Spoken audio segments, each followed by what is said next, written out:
From the National Press Club in Washington, D.C., this is Update One, the club's official podcast. It features newsworthy stories originating from the NPC facilities, as well as broader topics related to journalism, communications, press freedom, and transparency.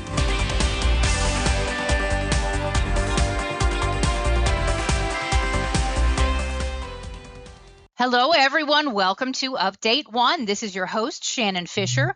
Electing the President of the United States is perhaps our greatest civic responsibility, and the media plays one of the most crucial roles in elections to separate fact from fiction and inform voters about their choices of the candidates and the issues at stake. Even in this age of immediate viral news, most information about the candidates is still funneled to the public by way of the press, specifically the mainstream media. Our guest today is presidential candidate Marianne Williamson, who is in the throes of her second quest for the job. While her name and face became quite recognizable during her 2020 run, especially following a presidential debate appearance that made a splash and landed her the most searched candidate in 49 states, 4 years later, her candidacy for the highest office in the land has gone largely ignored by the media. So we're here to discuss that and to get her perspective on the role of media in politics. Marianne Williamson, welcome. Well, thank you. Thank you for having me. So freedom of the press is a cornerstone of the First Amendment. It isn't just a right, it is a responsibility. A free and independent media serves as a watchdog. Election observation teams around the world judge the fairness of an election in large part by how it was covered in the media. So there's no more important political race in America than President of the United States. What responsibility do you feel the media has to cover individual presidential campaigns throughout the primary process and beyond?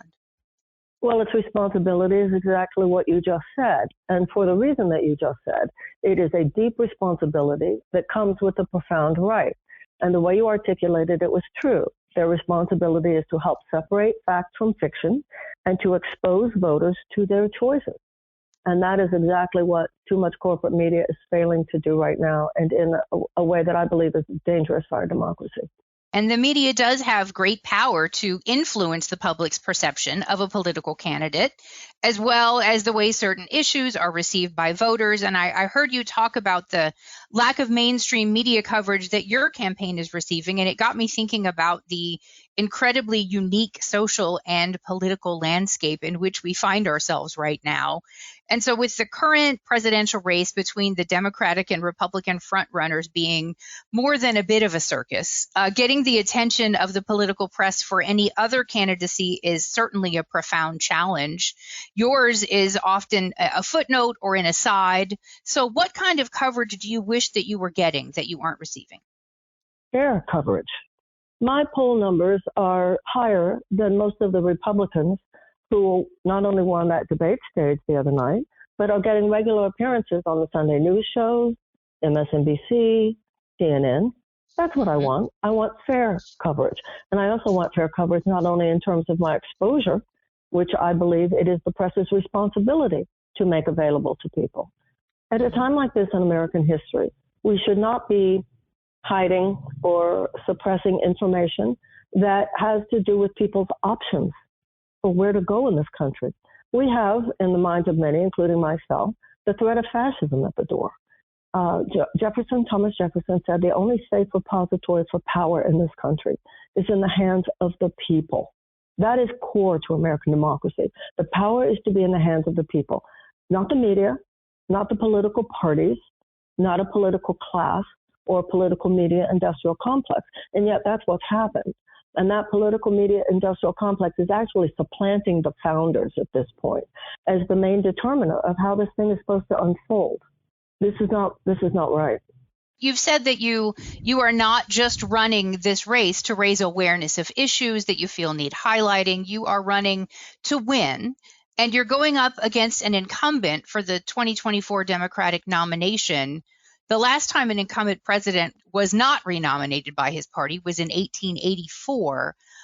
Coverage for any candidate can be a challenge, but when Biden's nomination is assumed to be a fait accompli, what makes you decide to put your body, heart, and soul into this campaign that is certainly challenging?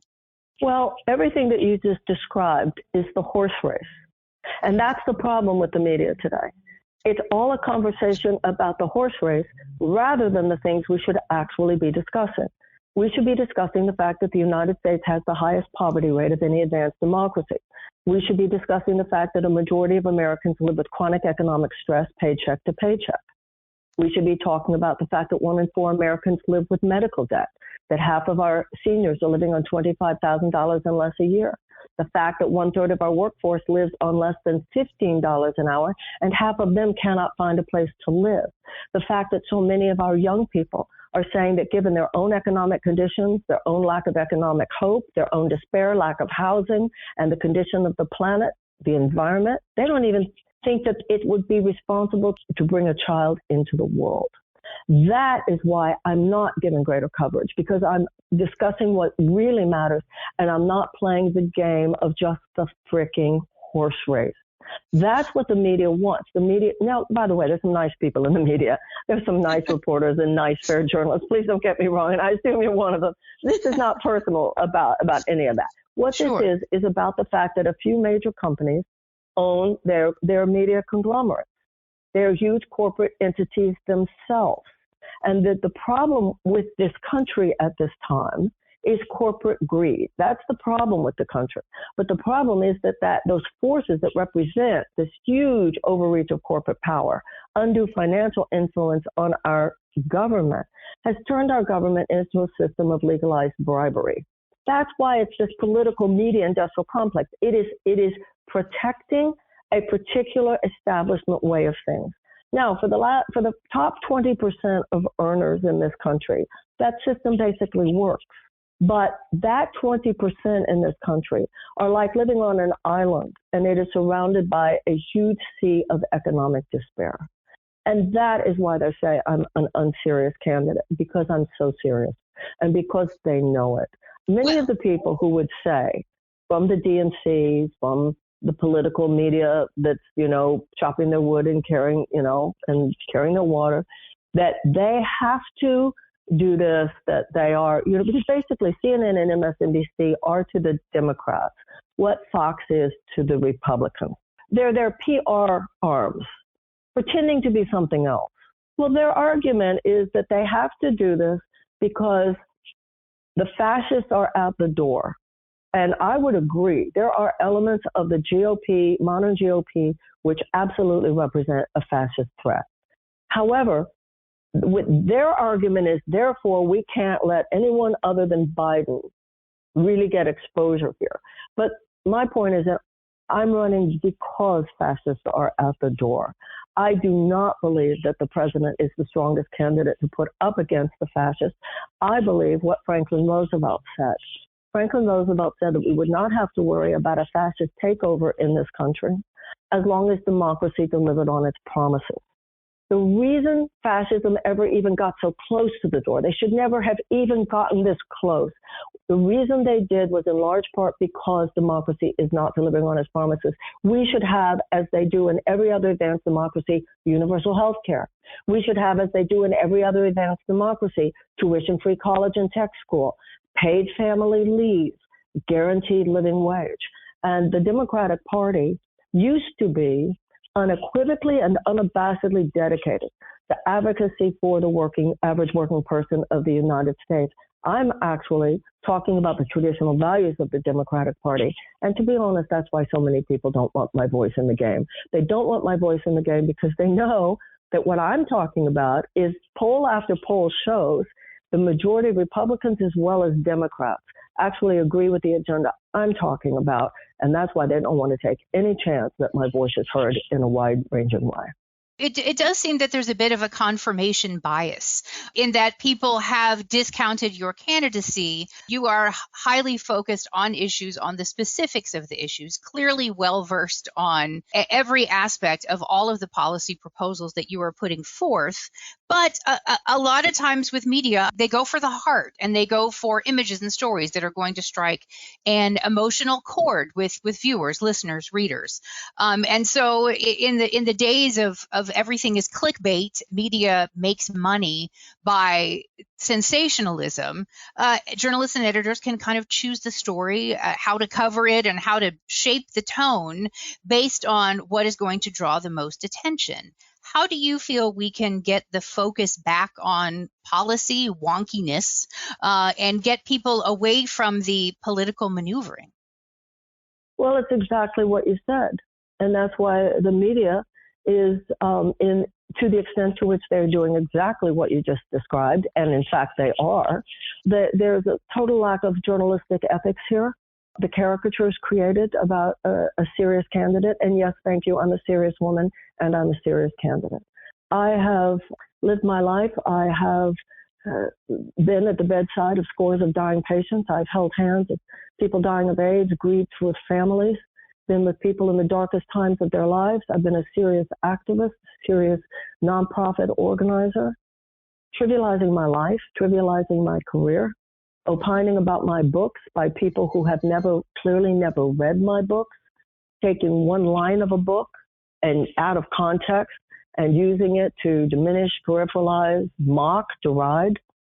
And the latest thing is to listen to accusers who could not in a court of law say anything that they are saying because they would have been sworn to tell the truth. Anonymous tweets and using it to draw a picture of me that's not even a decent person. They know what they're doing. It's character assassination, and they're very serious about what they're doing, and it's wrong. I also want to point out that in our Constitution, it says that in order to be president, you have to be 35 years or older, you have to have been born here, and you have to have lived here for 14 years. Now, if the founders had wanted to say, you have to be a member of a political class, they didn't want there to be a political class. If they wanted to say you have to have been a governor, or you have to have been a lawyer, you have to have been a senator or a congressman, they would have. And the reason they didn't is because they were leaving it to every generation to determine for itself what they think the skill set is that's most required and most necessary to lead the country at a given time. But that confirmation bias that you described, the media acquiesces to and perpetuates this notion that only those who have been ensconced in the car that drove us into this ditch should possibly be considered qualified to lead us out of it. That's just dangerous for our democracy. And kind of in that vein, touching on the horse race, a Quinnipiac poll last month had you at 8%, and you've polled as high as double digits. And that same poll also said that 71% of voters said that they didn't know enough about you to make an informed decision as to whether they viewed your candidacy favorably. And so being the only, at this point, real challenger to Joe Biden, at what point, what is the threshold at which you believe you should move from what is considered a fringe or an unserious candidate to someone who is getting mainstream attention? Because it almost seems as if your candidacy is waiting in the wings. Well, yeah, you're right. Yeah, I think you know everything you've said actually so names it. The issue is, given that I'm so blackballed, given that I'm blackballed from CNN, blackballed from MSNBC clearly, given the way I'm blocked by the DNC in ways that your listeners would not even believe, given the fact that even in independent media, whether it's Elon Musk doing Twitter spaces for other candidates, saying he'd do them for any presidential candidate, but he won't for me, given that the Lex Friedmans of the world, the Joe Rogans, given how many people will not platform me, even Amy Goodman, who would have Cornell, it's kind of like shocking. Given how little exposure I'm given, I think I'm polling really well. So when you absolutely. So when you say you're blackballed, what do you mean? That they won't have you on as a commentator, or that they don't cover? Okay. No, they won't cover. They pitch. We pitch. The press secretary pitches. Listen, like I said before, the Republicans, those who are polling much less than me, they're on your Sunday news show. They are on regularly on all of them, not only on Fox, which has given me a shot, but of course they have me on because they don't have a problem with messing with Joe Biden. I mean, we all know what their game is, and I appreciate that they do have me when they have me. Right. When you ask what does it look like, we pitch a program and we get no response in a way that is shocking, given that I am a declared candidate. When the race is discussed on mainstream television news, they talk about it like I don't exist. It's kind of interesting because right after I announced, there was a young woman pundit. I don't remember who it was. It wasn't someone I knew. And I don't know if it was CNN or MSNBC. And she was clearly miffed that I was running. And she made a comment. She said, well, I think what we should do is just ignore her. We should just pretend she's not there.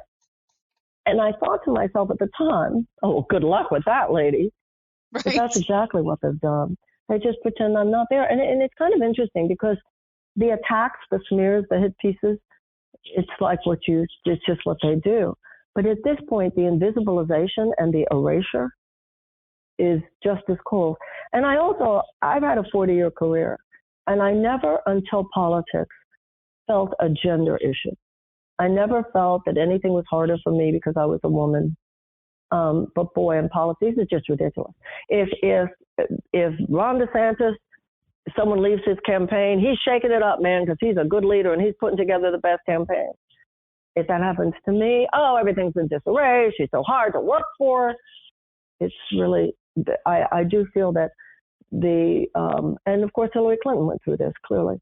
That if you're a woman running, the standard, the conversations that they wouldn't talk about a man that way. They wouldn't. It's quite something. The sexism in politics really is mind-boggling. And it is mind-boggling. It shows no sign of diminishing in any way. That's right, and you are so correct. Mm-hmm. In fact, it seems kind of to me that it's getting worse rather than better. Well, I think perhaps that is true in society. I think perhaps that's true in society as well. I think that's really true. You currently don't hold political office, so you don't really have anything to lose by being a primary challenger to a sitting president. There are no current legislators who are running because kind of political norms are established in deferring to a sitting president. And so in the position that you are currently in, do you feel that the fact that he is an incumbent has anything to do with the fact that you are not getting coverage in deference to Joe Biden? Well, on one hand, yes, of course. But let's look at that. That's not the way the Constitution is written. The Constitution is written that there is an election of the president every 4 years. I go back to what you said at the beginning. The responsibility of the media is to separate fact from fiction and to expose people to their choices. And their choices have to do with the fact that there's an election every 4 years. This has to do with the fact that the DNC has decided, like it's 100 years ago, a bunch of men sitting around a table with cigars, deciding who the nominee was going to be. Now, traditionally, the political parties stood in the background. The voters decided. The voters decide who the nominee should be, and then the political party comes forward. Ever since 2016, we've seen that that's not the way it works, having to do with Bernie Sanders, having to do with myself. And what I would say about those who are being good boys and girls, not running against the president, and it's not just because he's an incumbent. I don't think they have any deep respect for that. I think they're chomping at the bit. You can tell that Gavin Newsom is and others. I think their deference is based on fear of the DNC. So they are afraid to challenge the DNC. Now, as you said, I don't have any, they can't, what are they going to do? They're going to primary me. They're going to take away my chairmanship. They're going to, kick me out of line. I don't have any of that going on, which is why I am doing this. But this would be my question really to the American people. If someone is going to, and I think in the next few weeks, I think we would all agree there is a chance that this might happen. There is enough conversation going on now, the majority of people not wanting the president to run, et cetera. There is enough mainstream scuttlebutt that it's, I think probably people think it's 50-50, that maybe the president will decide not to run, in which case we will be bombarded with those who have been standing in line. My question to you about that is, if somebody doesn't have the courage to take on the DNC, what makes you think they're going to have the courage to take on the insurance companies, the courage to take on the pharmaceutical companies, or courage to take on big oil, or the courage to take on the military-industrial complex? That's how the system works. Once people are in it, they get sucked in to playing the game. And I would say about a lot of those people who, someone might say about my own candidacy, well, I would take you more seriously if you were sitting congressperson or if you were a sitting governor. Well, my question to that is, have you noticed they're not here? And why is it you think they're not here? Because they're part of the establishment that just perpetuates the system as it is. And that system is not working for the majority of American people. And that's why I'm running. That freedom that you get is somewhat of a double-edged sword because you're not in that establishment fold where you would be receiving coverage. Moving forward, realistically and fairly, what would you like to see happen as far as media coverage of your campaign? Fair. That's what I said to you before. Just fair. What is fair? Just what is fair? Well, fair means stop with this ridiculous caricature of me. Stop opining about my books when you haven't even read them. Stop opining about my career when you have never heard me, any of my classes or courses. You don't know anything about my career. Stop mischaracterizing it. And let me have the same exposure that other candidates who are polling, as I said before, in some cases even less than me. Give me a chance. How do you think you get there? And they let me last time. They were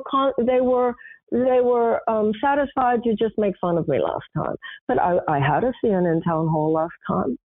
I had I was on MSNBC, quite a bit.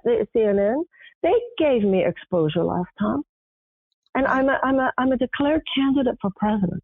Now, so this is the deal. If I can get high enough in the polls, then they'll have to have me on. Mm-hmm. But it's a catch-22 because you have to have the exposure in order to rise in the polls. Every morning I wake up, I say a little prayer in my heart. Am I supposed to quit today or am I supposed to be in? And I'm in. You've got to listen to your heart. Always do what your heart tells you because it's never wrong. I couldn't agree more. Marianne Williamson, thank you so much for joining us today. I really appreciate your perspective on this. It is obviously an incredibly unique one, and thanks for joining us. Thank you, Shannon. I appreciate you having me on. For Update 1, this is Shannon Fisher. See you next time. You have been listening to Update 1, the official podcast of the National Press Club, the world's leading professional organization for journalists and a vigorous advocate of press freedom worldwide. If you have any questions or comments about Update 1, send an email to update1podcast@gmail.com.